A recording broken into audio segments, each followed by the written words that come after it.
Imagine you haven't eaten in 2 days. You know exactly where the herd is. You tracked it yesterday. You found the prints. You mapped the route in your head. And now all you have to do is get there. And then it starts raining. Not a light drizzle. A heavy soaking wind-driven rain that doesn't stop. It goes all day, then all night. Then the next morning, and it's still going. So now you can't hunt. You can't see tracks because the mud's washed them away. You can't move through the open because wet ground and bare feet on rocky terrain means a twisted ankle. And a twisted ankle out here means death. The river near your camp is rising. And the fire, the one thing keeping you warm, keeping predators away and keeping you alive, is now starting to struggle. You're not bored. You're trapped. For most of human history, rain wasn't an inconvenience. It was a crisis. And what ancient humans did during the crisis might be more important than anything they did on a clear day. Today, when it rains, you close your window, make some coffee, maybe grab a blanket, and open Netflix.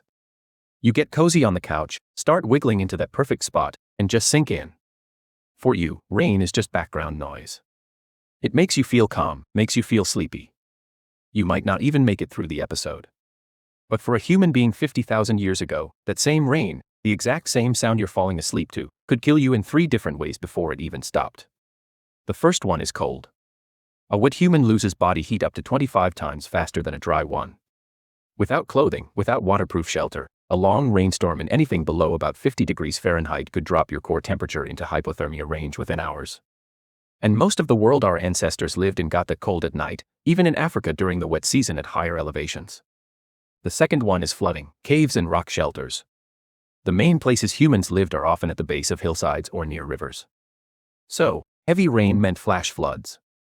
Archaeologists have found layers of flood sediment inside occupied caves, meaning the water came in while people were living there. Some of those layers are thick and they found out that those caves were never used again. And the third one, maybe the worst, is predators. Rain drove animals into shelter, too. And sometimes that shelter was the same cave you were in. There are cave sites in South Africa where human remains and large cat remains are found in the same layers. Some of those humans have puncture marks in their skulls that match leopard teeth perfectly. So rain didn't just make life uncomfortable. It compressed the entire world. Humans, predators, prey, all of them squeezed into the same small, dry spaces at the same time. And in the middle of all that, one job mattered more than everything else, keeping the fire going. And here's why that was so terrifying. Before roughly 40,000 years ago, we're not entirely sure how reliably humans could start fire from scratch. There's evidence of controlled fire use going back at least 400,000 years at a site called Kusum Cave in Israel and possibly as far back as 1,000,000 years at Wonderwork Cave in South Africa. But here's the thing. Controlling a fire that already exists and creating one from nothing are two very different skills. And for most of human history, most people probably couldn't do the second one. So if your fire went out, you might not be able to relight it. You'd have to carry an ember from somewhere else, which some groups actually did. They transported smoldering coals wrapped in green leaves or packed inside a type of woody mushroom called tinder fungus that could catch a spark and smolder inside itself for hours. It was basically a biological lighter. And we know this wasn't just guesswork.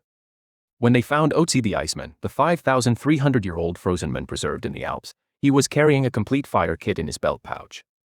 Tinder fungus, flint, iron pyite for striking sparks, and extra plant tinder as backup. Even 5,000 years ago, losing your fire was serious enough that people carried dedicated equipment to prevent it.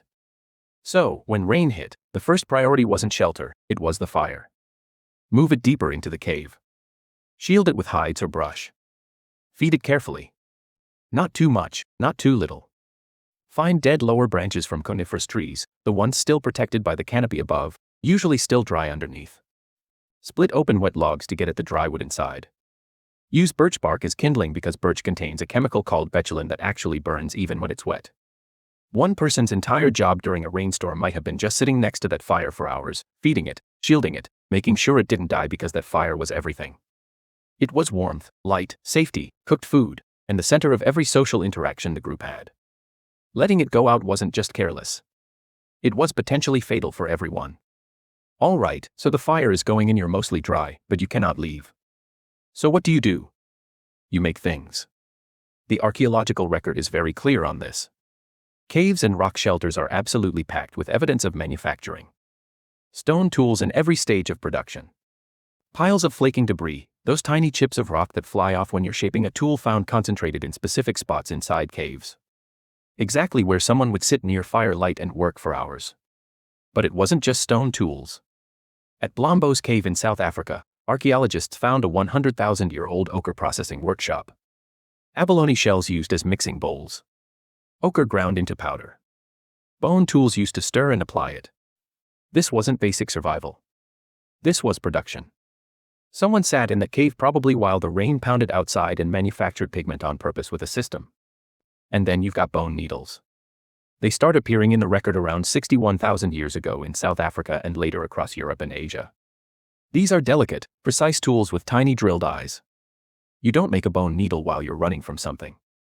You make it when you're sitting still, focused with hours to spare. Rainy days gave people that time. Now, here's where it gets really interesting. At a Neanderthal site called Aubry du Maras in France, archaeologists found a tiny fragment of twisted plant fiber string dating to roughly 5,200 years ago. That's the oldest direct evidence of string ever found. And then at Hollefels Cave in Germany, they discovered a 35,000-year-old tool carved from mammoth ivory with 4 holes and spiral grooves designed specifically for twisting plant fibers into rope. Someone sat in that cave and carved a dedicated rope-making machine. Making rope is slow, repetitive, and requires patience. It's the perfect bad weather task. And rope changed everything. It let you tie things together, build better shelters, create snares and traps, bind tools to handles. An incredible amount of human technology runs on string. And string was almost certainly invented by someone stuck inside waiting for rain to stop. And it wasn't just tools and rope. People were also making their shelters livable. At Sibidi Cave in South Africa, archaeologists found something most people wouldn't expect from 77,000 years ago. Bedding. Actual bedding. Layers of sedges, rushes, and grasses carefully arranged as sleeping mats. The top layers included leaves from a plant called Cape laurel, which is a natural insect repellent. Someone wasn't just surviving in that cave. They were making it comfortable. They were making it home. And the bedding was periodically burned and replaced to keep it clean. 77,000 years ago, people were already doing pest control. But here's where the story takes a turn that nobody expects. Because all of that, the tools, the rope, the bedding, that's the practical stuff. What came next is something else entirely. The art. The Chauvet Cave in southern France contains paintings that are roughly 36,000 years old. Lions, horses, rhinos, bears, drawn with a level of skill and observation that still shocks people today. The artists understood anatomy, movement, perspective. Some of the animals are drawn mid-stride, muscles tensed, heads turning. These aren't doodles. These are the work of people who watched these animals for thousands of hours and then recreated them from memory deep underground by firelight. And Chauvet isn't alone. Lascaux, Altamira, Sulawesi, and Indonesia, where cave art dates to at least 45,000 years ago, making it the oldest known figurative art in the world. But here's what makes this really interesting. These paintings aren't at the entrance of the cave where you'd sit for shelter. They're deep, sometimes hundreds of meters and through narrow passages and chambers you'd have to crawl to reach. Someone carried animal fat lamps into total darkness and painted. And think about that for a second. Nobody does that when the weather's perfect and the hunting's good. You do that when you can't go outside. When the rain has been falling for 2 days and you've already sharpened every tool you own and there's nothing left to do but go deeper into the dark and create something. Now, we can't prove that cave art was a rainy day activity. But the logic holds together. The most creative explosion in human prehistory happened in the exact places where people were most likely to be stuck inside for extended periods. And that leads to something even bigger. Rain didn't just create art. It might have created culture itself. Think about it. What happens when 15 to 30 people are forced into a confined space together for days with nothing to do? You talk, you listen, you share information. In 2014, anthropologist Polly Weissner published a study where she compared daytime conversations and nighttime fireside conversations among the Juhoense Bushmen in the Kalahari Desert. During the day, people talked about practical things, land rights, resources, complaints. But at night, around the fire, over 80% of the conversation shifted to stories, songs, and ceremonies. The firelight changed what people talked about. It softened faces, reduced tension, created a space where people opened up. The campfire wasn't just warmth. It was the original social network. And the stuff being shared around that fire wasn't small talk. It was survival. Where the water sources dry up in summer, which plants are safe to eat, where the best flint deposits are, how to track a specific animal. That's not gossip. That's critical knowledge being passed from one brain to another through speech. And then beyond the practical stuff, there was something else. Stories, myths, explanations for why the rain comes and where it goes. Every ancient culture on Earth has rain mythology, and someone invented those stories. They almost certainly did it while sitting in the exact situation the story was trying to explain. And here's something that shows just how powerful this storytelling actually was. The oldest known oral traditions that have been verified against real geological events are Australian Aboriginal stories describing sea level changes that happened roughly 7,000 years ago. Those stories survived for 7,000 years through nothing but people telling them to each other. That kind of cultural memory doesn't develop unless groups spend enormous amounts of time doing exactly that. Sitting together, retelling stories over and over and over again. So rainy days weren't dead time. They were transmission time. The days when knowledge moved from the old to the young. When skills were taught by demonstration, when the group's collective memory got reinforced and updated. Now, here's the part nobody talks about. Rain wasn't always bad. Sometimes it was actually the best thing that could happen.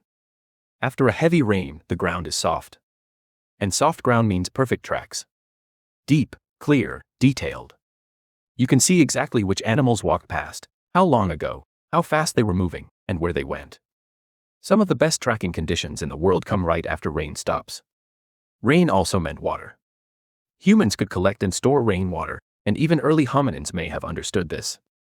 Rock depressions that fill with clean water during rain are found near almost every known prehistoric campsite, and some of them show signs of being deliberately carved deeper to hold more. But water wasn't the only thing rain brought.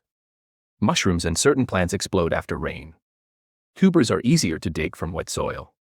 Insects come to the surface. A rainy period didn't stop the food supply. It changed it completely. And the groups that understood those changes had an enormous advantage over those that didn't. Termites are a perfect example.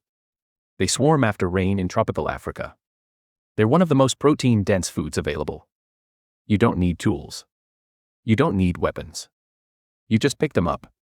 There are chimpanzees today that gorge on termite swarms after rainstorms. Early humans almost certainly did the same thing, probably on a much larger scale. So, what did ancient humans do when it rained all day? Everything that mattered. They kept the fire alive. They made the tools they'd use for the next hunt. They sewed the clothing that would keep them warm through winter. They twisted the rope that would hold their shelters together. They ground the pigment they'd use to paint animals on cave walls deep underground. They told the stories that would carry survival knowledge across generations.